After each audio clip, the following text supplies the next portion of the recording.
The change that is happening today, expressed as a wish for so many years by so many bumper stickers by so many Americans, is real. History book material. Where were you when material. I'm Dennis Trainor, it's January 20th, 2009, and you are watching The Uptake.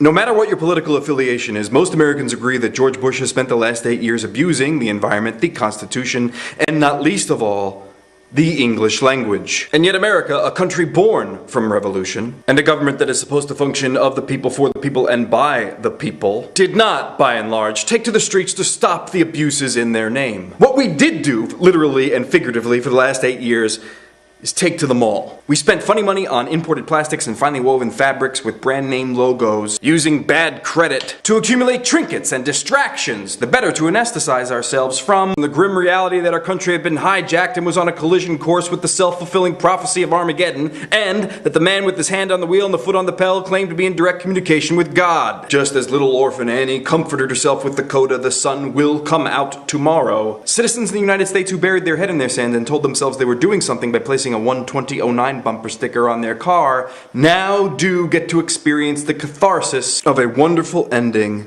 and a new beginning. Tomorrow, the lights go down on the media circus, the show, the police state that is the inauguration. An idiot returns to some village in Texas, and the word change experiences the metamorphosis going from ad slogan into something real that we have purchased. So open the wrapping paper and ask yourself, what did we buy? Well, we have a more thoughtful, inspiring, and by all measures intelligent person residing in the White House. But countries, just as people, should be judged by their actions. By that standard, what is or what will become the United States? Will we have a new foreign policy? Barack Obama supports preemptive war and preventative attacks. In other words, Barack Obama supports the Bush Doctrine. Barack Obama will only downsize the Iraq occupation.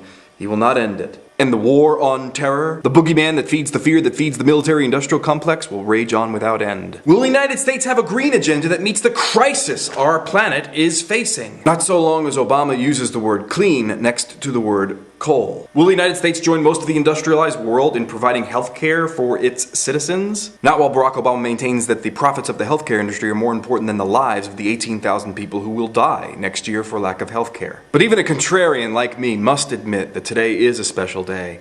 The sun has come out. It is tomorrow. And that this moment today is history book material.